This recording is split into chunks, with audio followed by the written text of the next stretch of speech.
हा yes last point कुठपर्यंत आलं कागद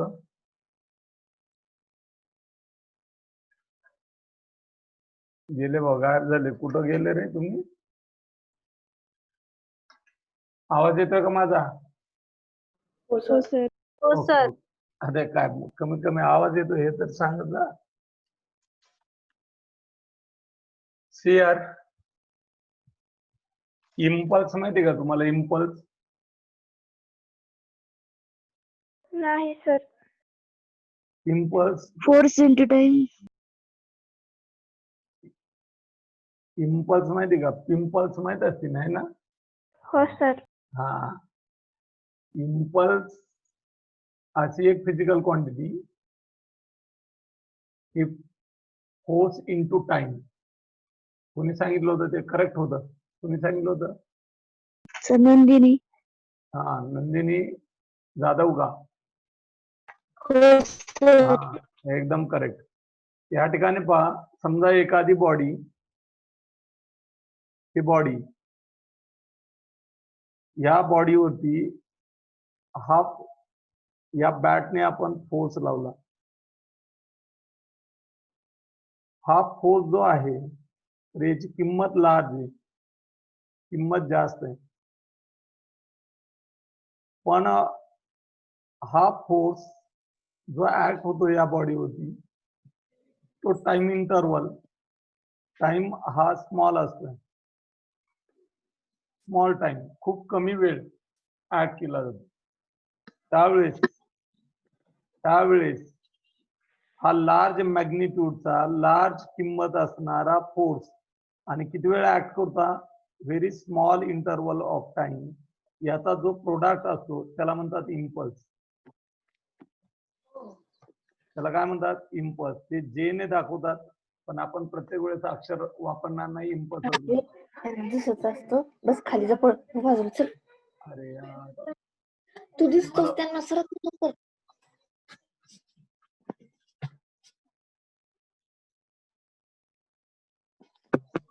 एक कीर्ती Jamkar sir.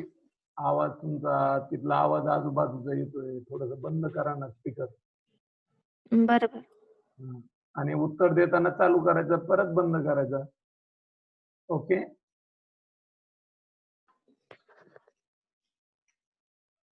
impulse it is the product of force and time पण फोर्स कसा आहे लार्ज मॅग्निट्यूड खूप जोरात मारलेला लार्ज मॅग्निट्यूड लार्ज फोर्स आणि टाइम कसा आहे स्मॉल तुम्ही क्रिकेटच्या बॅटने बॉलला जर मारलं तर सिक्स मारताना जोरात मारता की नाही हो सर. आणि मग बॅट आणि बॉलचा एक दोघांचा कॉन्टॅक्ट एकमेकांशी किती वेळ राहतो खूप कमी वेळ बॉल बॅटवरती आदळला की लगेच निघून जातो ना हो सर. हा तर तो टाइम इंटरवल कमी असतो पण तुम्ही बॅट हे जोराने फोर्स ऍड करता त्या बॉलवरती तो फोर्स आणि टाइम इंटरवल त्या दोघांचा कॉन्टॅक्ट असणारा टाइम इंटरवल यांचा प्रोडक्ट याला इम्पल्स म्हणतात आणि म्हणून इम्पल्स म्हणजे काय तर it is the product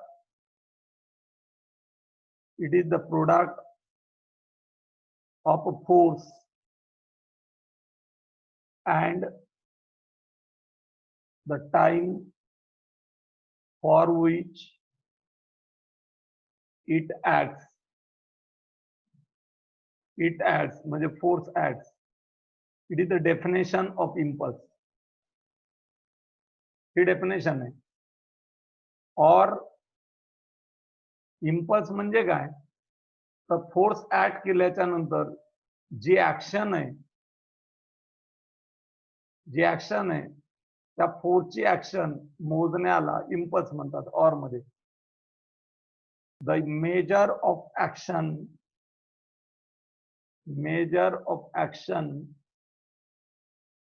of a force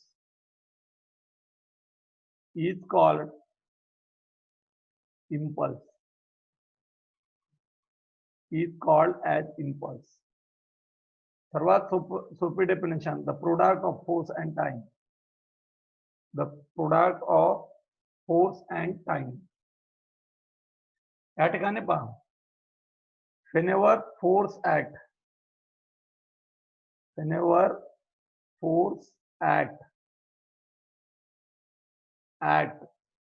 on a body,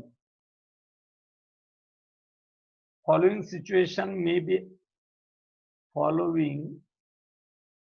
situation निर्माण होतात, may be arise.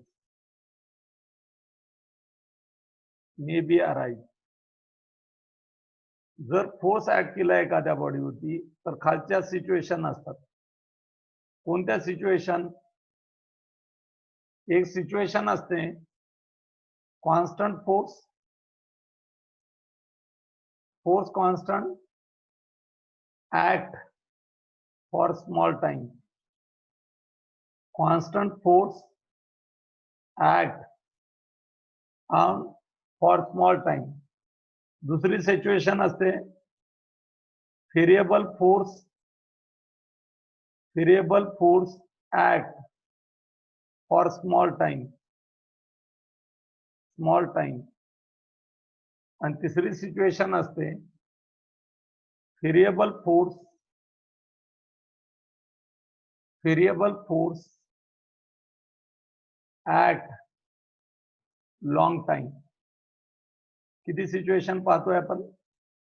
Constant force small time, variable force small time आणि variable force long time. Okay. मग या ठिकाणी पहा, पहिली situation impulse of constant force.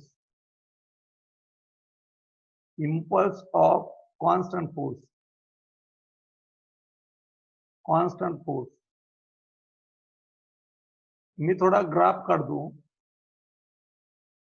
हा graph काढला. वाय ऍक्सिस वरती फोर्स घेतला आणि इकडे घेतला टाइम. समजा कन्सिडर करा हा कॉन्स्टंट फोर्स आहे, एवढा 100 न्यूटन आहे. हा 100 न्यूटन कळण्यासाठी फक्त आकडा. हा कॉन्स्टंट फोर्स आहे, म्हणजे वाय तुमचा कॉन्स्टंट आहे. मग T1 या वेळेला फोर्स किती? F. T2 या वेळेला फोर्स किती? F. मग तुम्हाला हा एरिया मिळेल. मग हे काय रे? T2 मायनस T1 आहे, टाइम इंटरवल. आणि हे काय? 100 म्हणजे फोर्स आहे. हा कॉन्स्टंट फोर्स, ही व्हॅल्यू ही 0. मला सांगा F बरोबर काय? dp/dt, न्यूटनचा second law. बरोबर आहे का? हो सर. तर dp इज इक्वल टू काय? F इंटू dt किंवा F dt is equal to काय? dp. दोन्ही साईडचं इंटिग्रेशन काढू. Integrating on both side.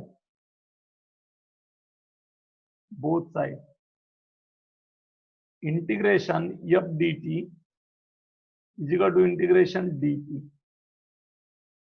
मग समजा T1 ला हा लोअर टाइम किती, लोअर लिमिट किती? हा तर कॉन्स्टंट आहे. हा T1, हा काय? T2. या T1 ला लिनियर मोमेंटम P1 आणि हे T2 ला P2. F कॉन्स्टंट आहे, बाहेर घेतला. कॉन्स्टंट बाहेर घेत असतो. Integration dt, lower limit T1, upper limit T2. Integration dp, lower limit T1, upper limit T2. F dt चं इंटिग्रेशन काय? T. dx चं काय? x. dy चं काय? y. मग याचं लोअर लिमिट किती? T1, अप्पर लिमिट किती? T2. dp चं इंटिग्रेशन काय? p. जसं dt चं t, तसं डीपीचा P, lower limit P1, upper limit P2. याच्यानंतर आपण जाऊ इकडे. आता मला सांगा, एफ लिमिट कसं वापरायचं असतंय? अप्पर लिमिट टीच्या ठिकाणी ठेवायची. काय येईल? T2. वजा करायचं असतंय, लोअर लिमिट टीच्या ठिकाणी ठेवू. या टीच्या ठिकाणी लोअर लिमिट ठेवलं T1 इजिकल टू अप्पर लिमिट ठेवायचं इथं बी पीच्या ठिकाणी P2, सबट्रॅक्ट करायचं असते लोअर लिमिट. मग F into time interval, F into time interval, it is the impulse. It is the impulse. Impulse इजिकल टू काय आलं तुमचं? Change in linear momentum. एक रिलेशन माहित झालं, चेंज इन लिनियर मोमेंटम. म्हणजे इम्पल्स जर ऍड झाला, फोर्स जर ऍड झाला, तर ऍक्शन काय फोर्सची? मोमेंटम चेंज करतो, लिनियर मोमेंटम चेंज करतो. म्हणून या ठिकाणी मी एका ठिकाणी सांगितलं होतं की action of force, the measure of action of force is called impulse. मग हा इम्पल्स काय करतो? ऍक्शन मोजतो फोर्सची. मग ऍक्शन काय? तर मोमेंटम चेंज होते. मग इम्पल्स बरोबर काय? इम्पल्स बरोबर काय? तर change in linear momentum. Impulse बरोबर काय? Change in linear momentum. आता मला सांगा, हा आयत आहे ना, अरे हा रेक्टँगल आहे ना, हो मग सर. रेक्टँगलचा हो सर. एरिया काय असतो?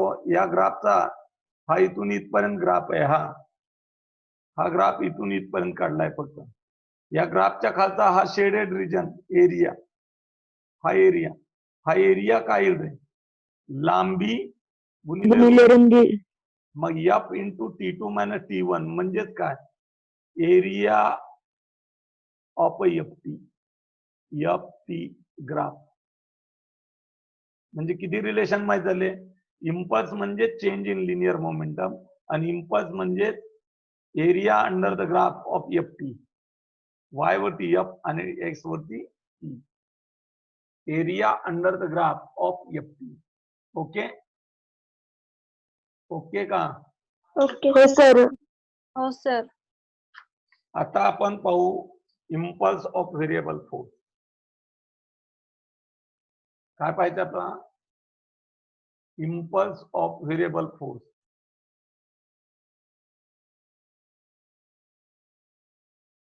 Impulse of variable force.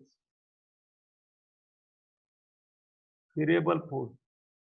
आता फोर्सची किंमत बदलत जाते कंटिन्यू.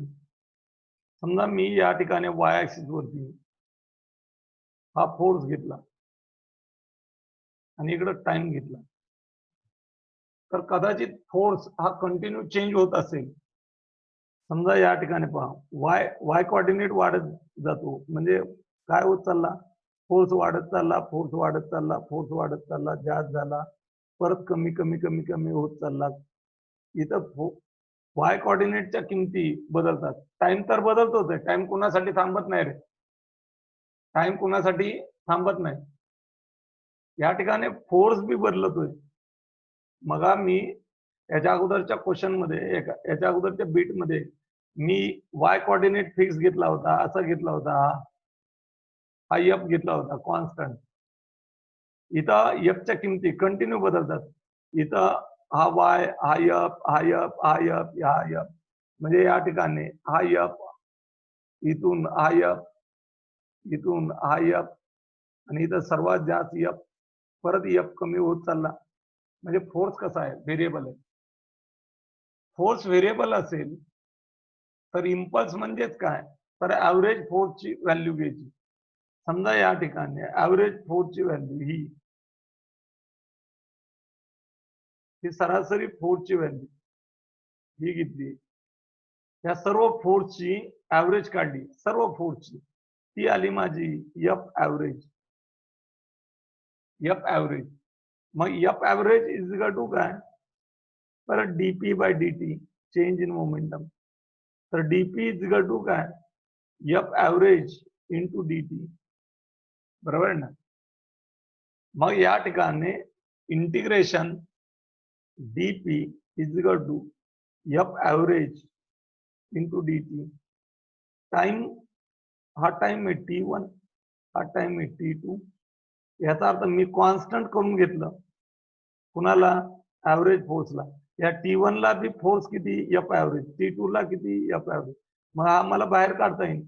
मग या T1 ला P1 आणि हा P2, याचं इंटिग्रेशन किती, P lower limit P1 upper limit P2, F average बाहेर, integration P1 to T2 dt, upper limit ठेवलं P2 minus P1 is equal to F average inside the bracket P lower limit P1 upper limit P2, P2 minus P1 is equal to F average, F average काहीच बदल नाही, constant, फक्त graph मध्ये बदल आहे.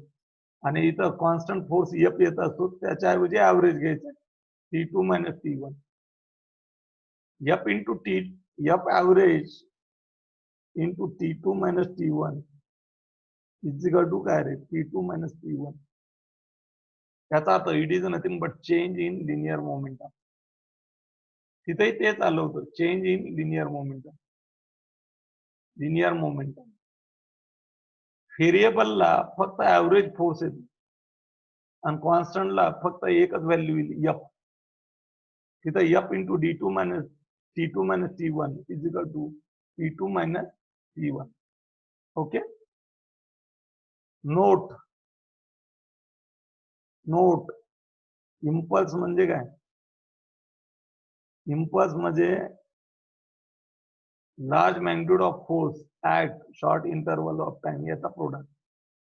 त्यामुळे SI unit काय,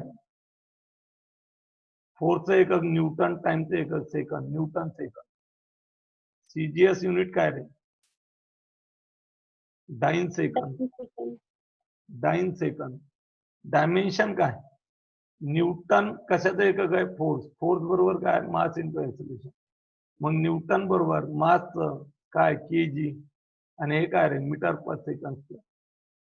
मग न्यूटन सेकंद बरोबर काय, न्यूटन सेकंद बरोबर kg metre per second square, हा झाला न्यूटन, इंटू हा सेकंद, सेकंदला second cancel, kg metre per second, second खालचा वरती घेऊ, kg मीटर सेकंड रेज टू -1. हे m आहे, हे l आहे, लेंथ आहे, आणि हा टाइमचं एकक आहे. त्याची पॉवर किती, 1, एकदाच आहे. हा किती वेळा, एकदाच, आणि याची पॉवर -1. म्हणून dimension of impulse, dimension of impulse is equal to काय, m to the 1, l to the 1, t to the -1. Dimension of impulse m to the 1, l to the 1, t to the -1. अशा पद्धतीने तयार करत जायचे. फॉर्म्युले माहिती असले की डायमेन्शन तयार होतं. ओके. सेकंड नंबर काय, second number for constant force, for constant force impulse is equal to काय, impulse is equal to F inside the bracket P2 minus T1, किंवा it is the P2 minus T1. म्हणजेच काय, change in momentum,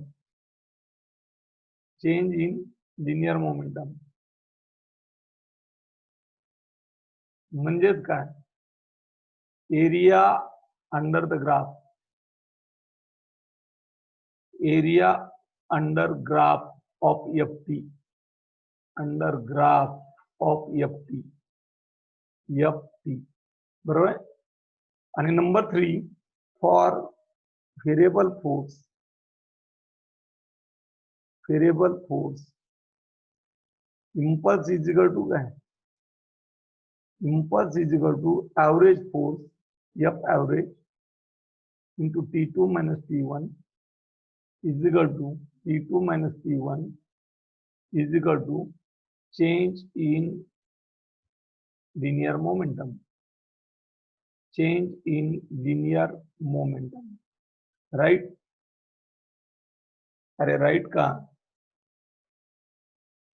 हो sir. Then next हो, point CR, useful concept of impulse. तर या ठिकाणी useful concept काय? तर इम्पल्स बरोबर FT, इम्पल्स बरोबर FT. ठीक आहे, टाइम इंटरवल आहे. चेंज किंवा चेंज इन मोमेंटम आहे. आता इम्पल्सिव्ह फोर्स मीन्स काय? इम्पल्सिव्ह फोर्स कशाला म्हणायचं? इम्पल्सिव्ह फोर्स कशाला म्हणायचं?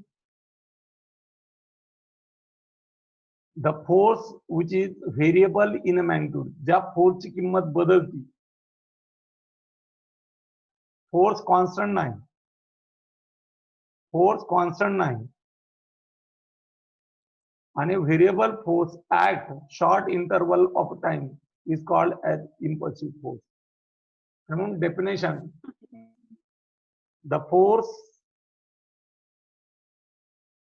the force which is variable in a magnitude, variable means बदलणे, variable in a magnitude and acts for very short time is called as impulsive force. आता impulse momentum theorem, कसला theorem? Impulse momentum, momentum म्हणजे linear momentum रे, momentum theorem. हा theorem काय? तर impulse is equal to total change in linear momentum, एवढाच आहे फक्त. काय म्हणलं मी? Impulse is equal to total change in linear momentum, total change in linear momentum,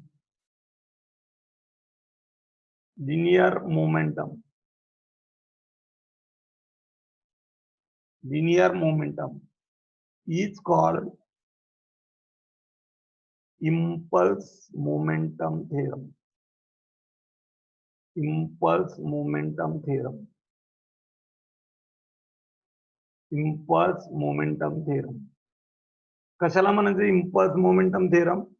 impulse is equal to total change in linear momentum. आणि impulsive force कशाला म्हणायचं? Force ज्याची किंमत बदलते, व्हेरिएबल आहे, पण ऍक्ट किती वेळ होतो? Short interval of time. Short interval of time is called impulsive force. and impulse momentum theorem लक्षात ठेवायचं, impulse is equal to total change in momentum असतं. impulse is equal to total change in momentum असतं. मग आता application काय इम्पल्सची? Application of concept of impulse. Concept of impulse. Impulse. हे impulse कळलं का तुम्हाला? हो सर. कशाला म्हणायचं इम्पल्स?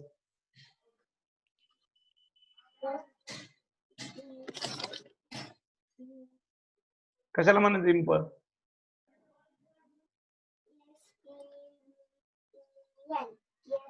कीर्ती आमदार, परत तुमचा स्पीकर चालू. इम्पल्स कशाला म्हणायचं? Force into time. करेक्ट. हा झाला फॉर्म्युला शीतल.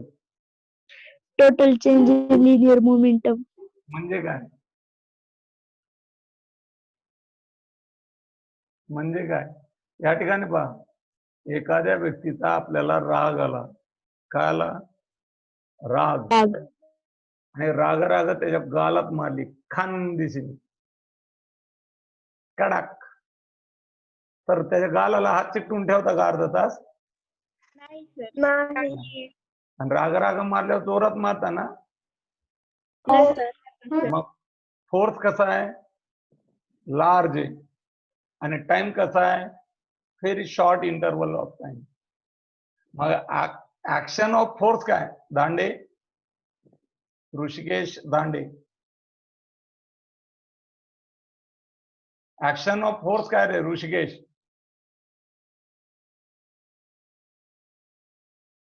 अरे बाळा, नको त्यावेळेस तू स्पीकर चालू करतो, नको त्यावेळेस बंद करतो, प्रश्न विचारला की बंद करतो. तुला लेक्चर करायचे का व्यवस्थित? दांडे ऋषिकेश, हा सर. अरे तुला ज्यावेळेस मी प्रश्न विचारतो त्यावेळेस तू स्पीकर बंद करतो, आणि ज्यावेळेस प्रश्न नसतात त्यावेळेस तुझं स्पीकर चालू होतो.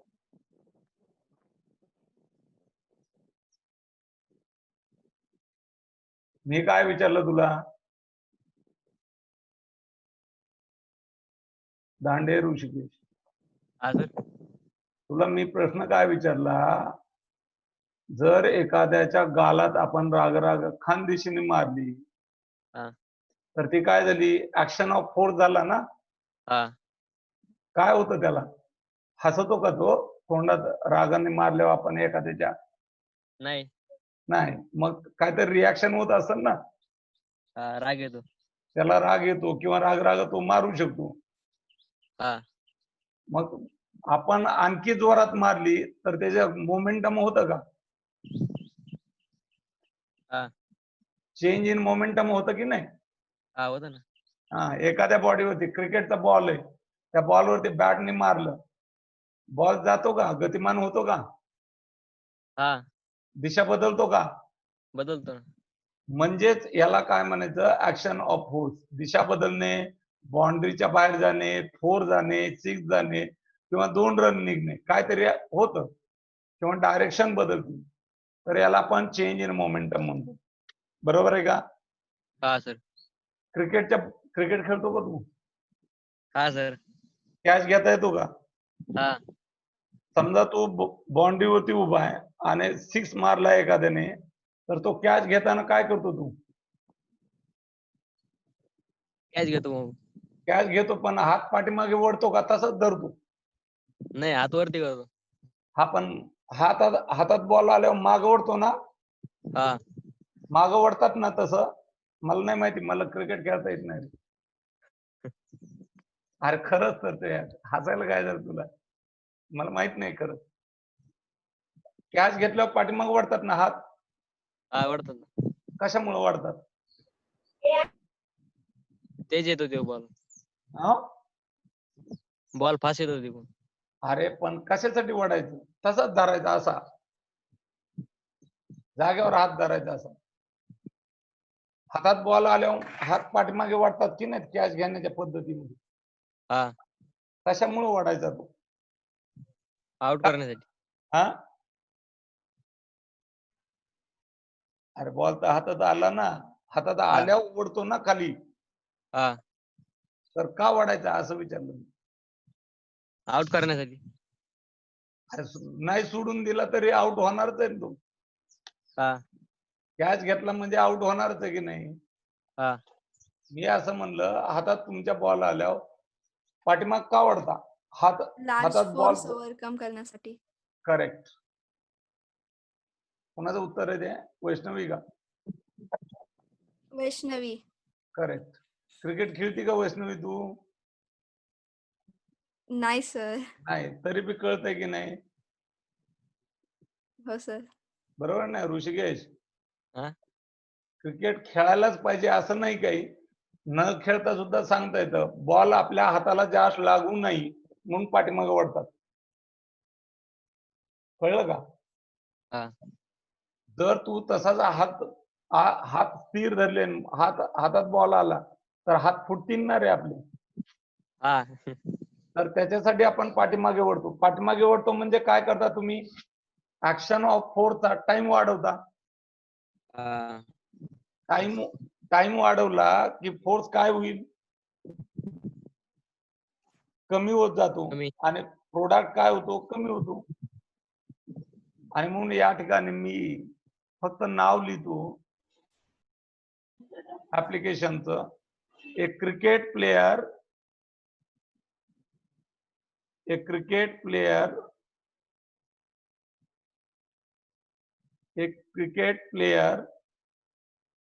has to lower his hands while catching the ball.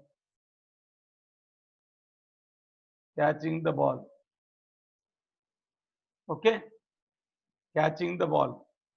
हे पहिलं ऍप्लिकेशन आहे momentum. F be the force applied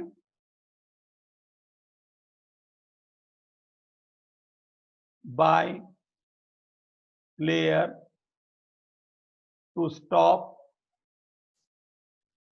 the ball. If force is applied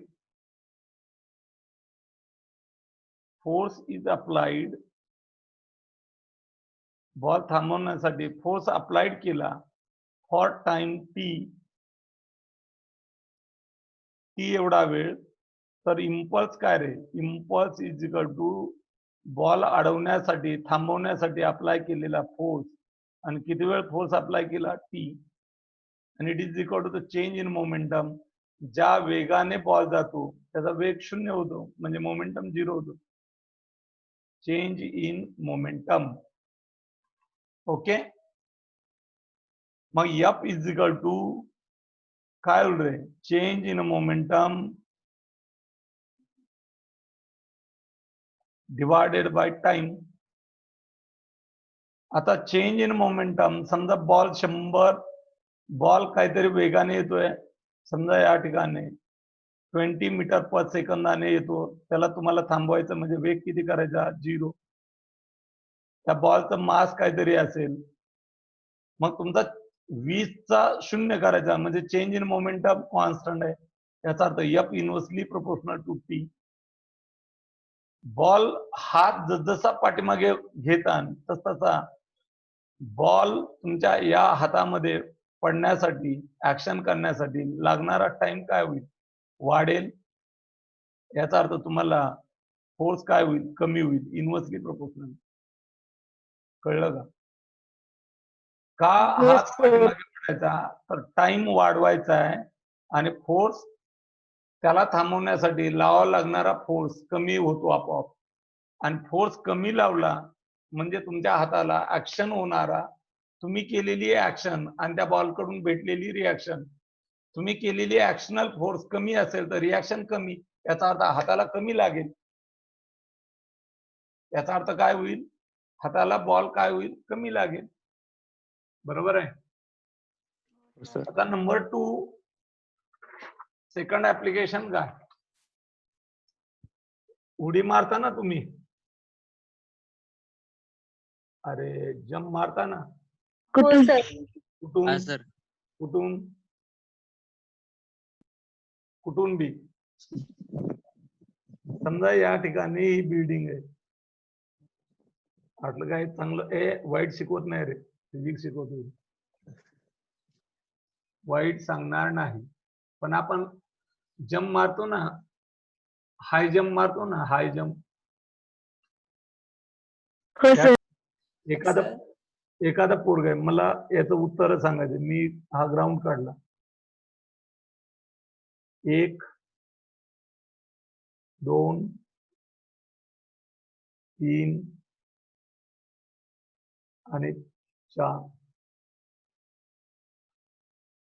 या पोट्ट्याने इथून उडी मारली असेल, त्यानेच इथून उडी मारली, त्यानेच इथून उडी मारली, आणि त्यानेच इथून उडी मारली. तर कुठं जास्त लागेल रे? ते एकदम उंच असणार आहे. एकदम उंच आहे. बरोबर आहे. आता पहा, ही उंची, ही उंची, याने इथून उडी मारली इथं, आणि याने इथून उडी मारली इथं, जंप. तर कुठं जास्त लागेल? दोन्ही पण इक्वल हाईट वर आहेत ना, त्यामुळे कुठंच दोघांना नाही. दोघाला सारखं लागेल. आता पहा, इथला जो ग्राउंड सरफेस आहे हा कॉन्क्रीटचा आहे, सिमेंट आहे, सिमेंट कॉन्क्रीट म्हणजे हार्ड आहे. आणि इथला जो ग्राउंड सरफेस आहे तो कसला आहे, लूज अर्थ आहे, लूज अर्थचा म्हणजे भुसभुशीत जमीन, म्हणजे चिखल बी असू शकतो, माती असू शकते. ओके, तर आता दोघं सेम हाईट वरून उडी मारतायत, तर कुठं जास्त लागेल? Hard Hard सरफेसला. का? तुम्ही तर म्हणलात सेम हाईट आहे, तुम्ही तर म्हणलात ना सेम हाईट आहे, मग कुठं जास्त लागेल? हार्ड सरफेसवर. तुम्ही म्हणलात ना हाईट सेम आहे, याची हाईट सेमच आहे, मग इथं जेवढं लागायला पाहिजे तेवढं इथं लागायला पाहिजे. काय होतं?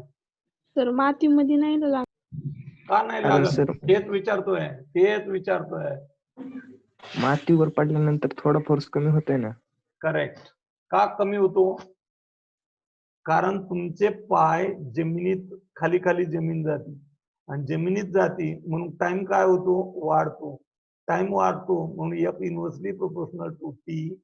टाइम वाढतो म्हणजे फोर्स काय होईल? कमी होईल. आणि इथं मात्र तुम्ही आढळलात की टाइम कमी टाइम, तर फोर्स कसा? जास्त.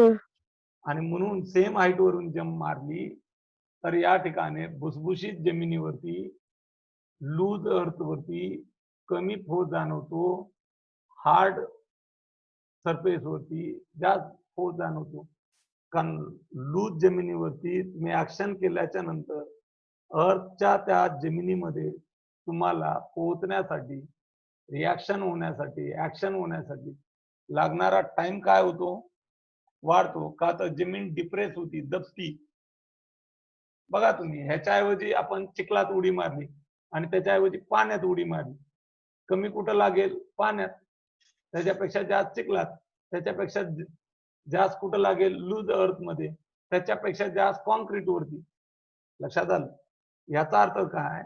तर F inversely proportional to T, जेवढं तुम्हाला पोहोचण्यासाठी टाइम जास्त लागेल तेवढा फोर्स कमी जाणवेल. कळलं? हो सर. म्हणून या ठिकाणी jump boy from high wall,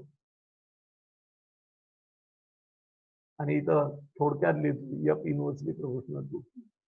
okay, इथं कमी फोर्स जाणवतो आणि इथे फोर्स जास्त जाणवतो. आता तिसरं ऍप्लिकेशन पाहू आपण. थर्ड ऍप्लिकेशन काय? बफर्स काय रे?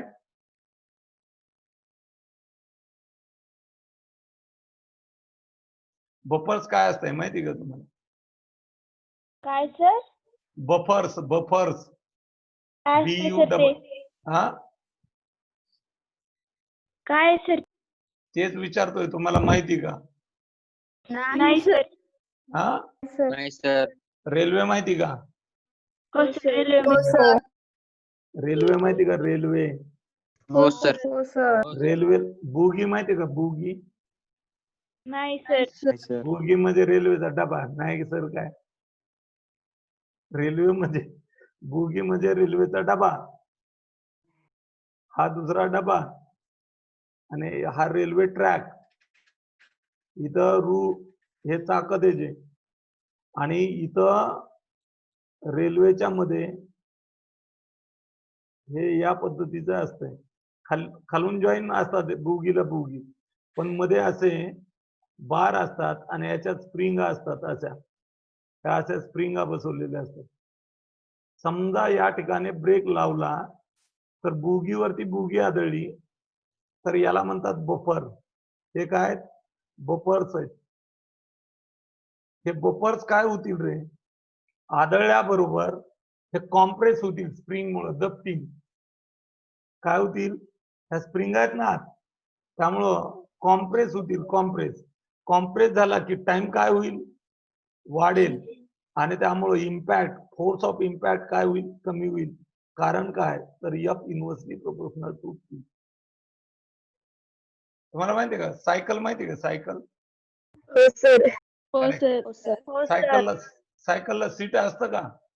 हो सर. हो सीटा सर. सीटाच्या खाली स्प्रिंग असतात का? हो हा, हो सर. सर. कशासाठी दिल्या, शो साठी दिल्या का? नाही.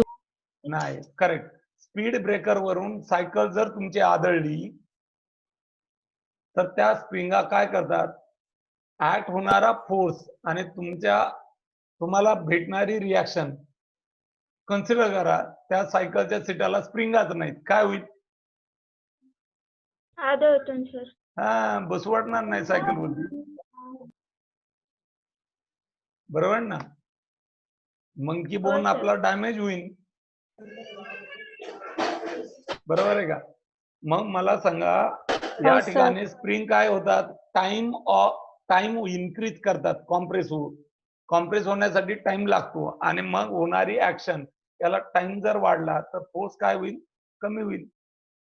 आणि म्हणून या रेल्वेच्या डब्यामध्ये, दोन डब्याच्या मध्ये जे स्प्रिंगा बसून दिसत नाहीत, ह्या स्प्रिंगा बपर्स असतात, याला बपर्स म्हणतो आपण. आणि डब्यावरती डबे ब्रेक लावल्यावर आदळतात, त्यावेळेस हे बपर आदळतो, कॉम्प्रेस होत जातं, टाइम जास्त लागतो. आणि म्हणून तुम्हाला जो रेल्वेच्या बोगीमध्ये जे पॅसेंजर बसलेत त्यांना जर्क, म्हणजे आपल्या भाषेत झटका, अचानक गाडीला ब्रेक लावला तर झटका बसतो ना आपल्याला, त्याला जर्क म्हणतात इंग्लिशमध्ये. मग हा जर्क कमी जाणवतो या पॅसेंजरला. जर्क काय होतो, कमी जाणवतो. हा जर्क म्हणजे तुमचा चेंज इन मोमेंटम आहे, यालाच इम्पल्स म्हणतो. तो इम्पल्स कमी जाणवतो. लक्षात आलं? फोर्थ, हे तुम्ही ऑनलाईन मार्केट काय रे, काय मागवता तुम्ही, कुठून? ऑनलाईन शॉपिंग, हा, करेक्ट, अमेझॉन. करेक्ट. आणखी दुसरं कोणतं? फ्लिपकार्ट, तिसरं कोणतं? झोमॅटो. खायचं बरं आठवलं सकाळ सकाळ, झोमॅटो खायचं बरं आठवलं. झोमॅटो खायचंच आहे ना? करेक्ट. मला सांगा, तुम्ही मोबाईल मागवला विकत अमेझॉनवर, तर त्यात तो तुटणार नाही का प्रवासात आदळून? नाही. पॅकिंग असते सर, हा, पॅकिंग असते त्याला वरतून. बबल पॅकिंग असते ना, ते तुम्ही घरी आल्यावर फोडता असं टक टक टक टक टक. हो सर. त्या पॅकिंगला काय म्हणतात, एक पर्टिक्युलर शब्द आहे, माहिती का तुम्हाला? नाही सर. नाही. त्याला म्हणतात चायना वेअर्स. काय म्हणतात त्याला? China China wears. हा, चायना वेअर्स म्हणतात त्याला. चायना वेअर्स म्हणतात त्या पॅकिंग. तुम्ही जे बबल फोडता ना पॅकिंगचे, अरे ते पॉलिथिन सारखं असतंय ना बबलचं, त्याला म्हणतात चायना वेअर्स, WARES. हे चायना वेअर्स किंवा स्ट्रॉ पेपर हे पॅकिंग साठी वापरले जातात. काय होतंय, या पॅकिंग, ज्यावेळेस एखादी वस्तू ठेवता, ही तुमची मोबाईल आहे समजा, मोबाईल बॉक्स मध्ये ठेवला तर हे काय, तुमचे चायना वेअर्स आहेत. समजा जो आदळला तर पूर्ण या वॉलवरती आदळेपर्यंत लागणारा टाइम काय होतो, इन्क्रीज होतो. F inversely proportional to T मुळे फोर्स कसा लागेल, कमी लागेल. आणि म्हणून या ठिकाणी ही वस्तू काय राहते, सुरक्षित राहते. It is the third, that is the fourth application. China wares are packed in straw paper. Before packing, straw paper between the China wares increase, किंवा याला straw paper म्हणतो रे आपण. The straw paper between the China wares increase the time of experience the jerk during the transportation. Hence, they strike each other against with less force and are less likely to be damaged. आणि म्हणून damage होण्याचं प्रमाण कसं असतंय, तर कमी असतं. These are the 4 application of impulse. Okay, we can Yes, stop sir. here. We can stop here.